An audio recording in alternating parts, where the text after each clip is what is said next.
अस्सलाम वालेकुम। अबरार रशीद आपकी खिदमत में एक मरतबा फिर हाजिर है और काफ़ी दिनों से मैं वीडियोस बना रहा हूँ पाकिस्तान से यूएई जाने वाली फ़्लाइट्स, वहाँ से पाकिस्तान आने वाली फ़्लाइट्स। लेकिन मामला इससे भी आगे है। बहुत से ऐसे पाकिस्तानी हैं जिन्होंने मुझसे रब्ता किया है अमेरिका से, यूके से, दीगर यूरोपीय ममालिक से, यहाँ तक कि टोरंटो कनाडा से और पाकिस्तान से भी। और वो लोग जो दोबारा वापस अमेरिका जाना चाहते हैं, यूके वापस जाना चाहते हैं या टोरंटो वगैरह जहाँ पर भी उनकी रिहाइश है, मुस्तकिल रिहाइश है, लेकिन हैं वो पाकिस्तानी। और अब एक ज़ाती एक्सपीरियंस हुआ है तो मैंने सोचा क्यों ना इस पर भी एक वीडियो बनाई जाए ताकि लोगों को पता चले कि किस तरह अब एयरलाइन इंडस्ट्री अपने नुकसानात पूरे करने के लिए आम पैसेंजर्स को किस तरह दोनों हाथों से लूट रही है।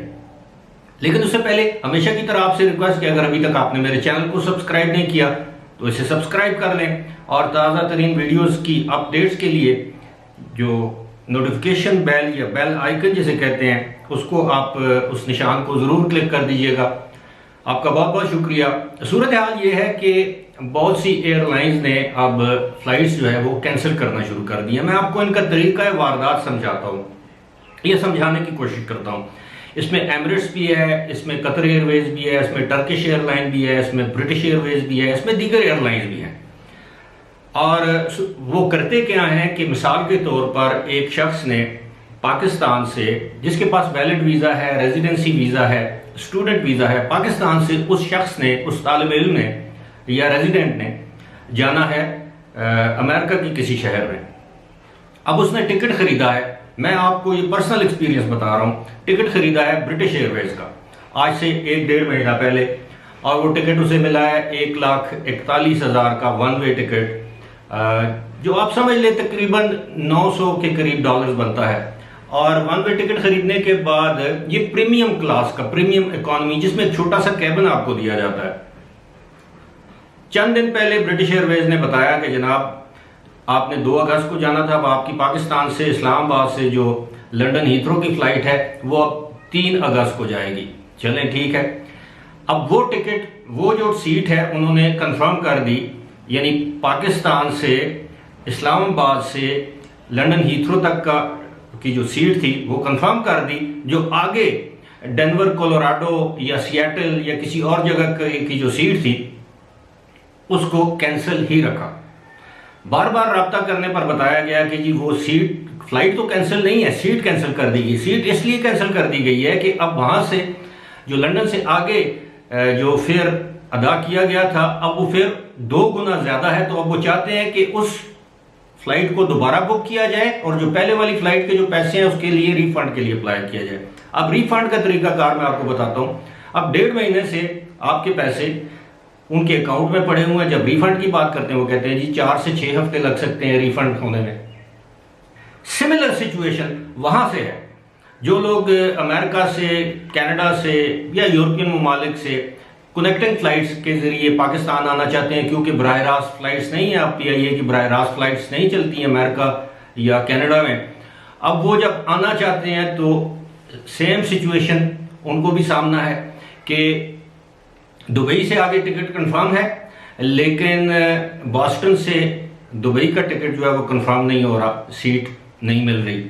इसी तरह दोहा से आगे टिकट पाकिस्तान के लिए सीट कंफर्म है लेकिन वहां से दोहा नहीं आ सकते अमेरिका की किसी भी डेस्टिनेशन से, टोरंटो वगैरह से।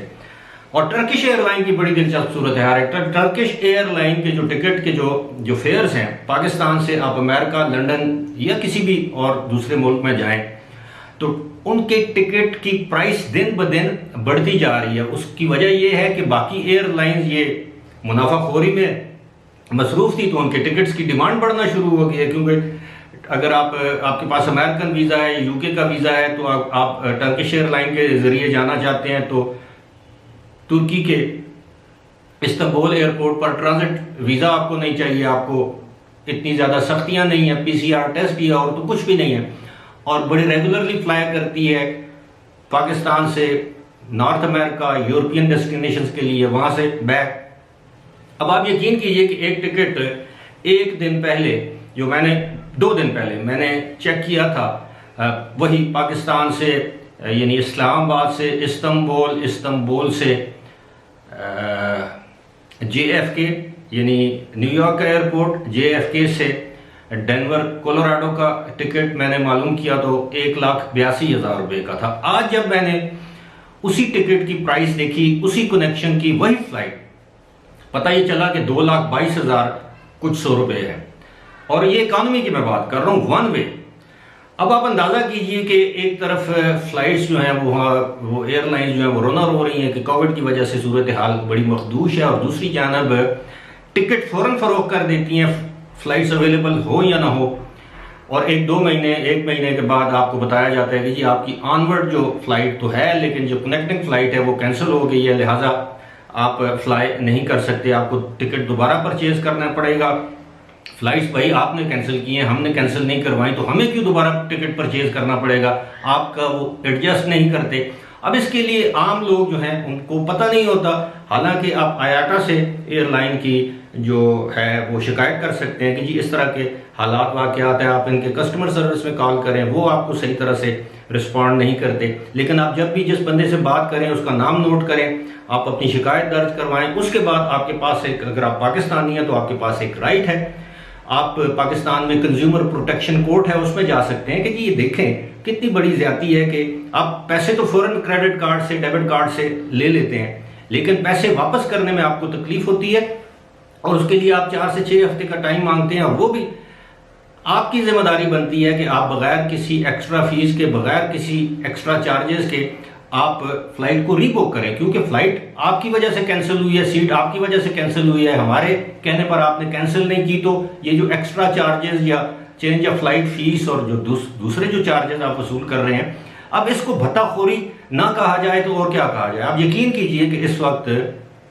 हजारों नहीं लाखों पाकिस्तानी ऐसे हैं जो कि इस वक्त इन एयरलाइंस के रहमो करम पर हैं, लेकिन अनफॉर्चुनेटली हमारे मुल्क में जो रेगुलेटरी अथॉरिटीज हैं वो इन एयरलाइंस पर चेक एंड बैलेंस नहीं रखती, जिसकी वजह से ये अवाम को दोनों हाथों से लूटने में मसरूफ हैं। और जो मजबूर लोग हैं, जिनकी नौकरियां हैं, जिनकी यूनिवर्सिटीज शुरू होनी है अगस्त के पहले महीने में या अगस्त के वस्त में या सितंबर के आगाज में, अब उन स्टूडेंट्स ने तो वापस जाना है, या जो छुट्टी पर आए थे जिन्होंने वापस जाना है। अब हालांकि अमेरिका में एज सच कोई पाबंदी नहीं है, अमेरिका में जिसके पास अमेरिकन नेशनैलिटी है, जिसके पास अमेरिका का ग्रीन कार्ड है, जिसके पास अमेरिका में जो बच्चे स्टूडेंट्स ज़ेर तालीम हैं, जिनके पास स्टूडेंट वीज़ा है, उनके जाने पर कोई पाबंदी नहीं है, उनको वीज़े भी जारी हो रहे हैं, उनके ऊपर कोई वैक्सीनेशन तक की पाबंदी नहीं है।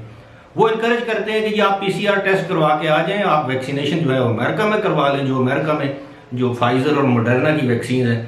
ये सारी सूरत हाल आपको बताने का मकसद ये है कि सिर्फ UAE में रहने वाले या पाकिस्तान से UAE जाने वालों को ही मसाइल का सामना नहीं है, बल्कि पाकिस्तान से दीगर ममालिक और दीगर ममालिक के मुख्तलिफ शहरों में जाने वाले लोगों को भी शदीद तरीन मुश्किलात का सामना है। लेकिन अनफॉर्चुनेटली बदकिस्मती से इस हवाले से हमारी सिविल एविएशन अथॉरिटी, हमारी जो वजारत हवाबाजी, दोनों खामोश हैं। और ये खामोशी मैं तो मुजरिमाना खामोशी ही कहूँगा। फिलहाल इसी के साथ मुझे दीजिए इजाज़त।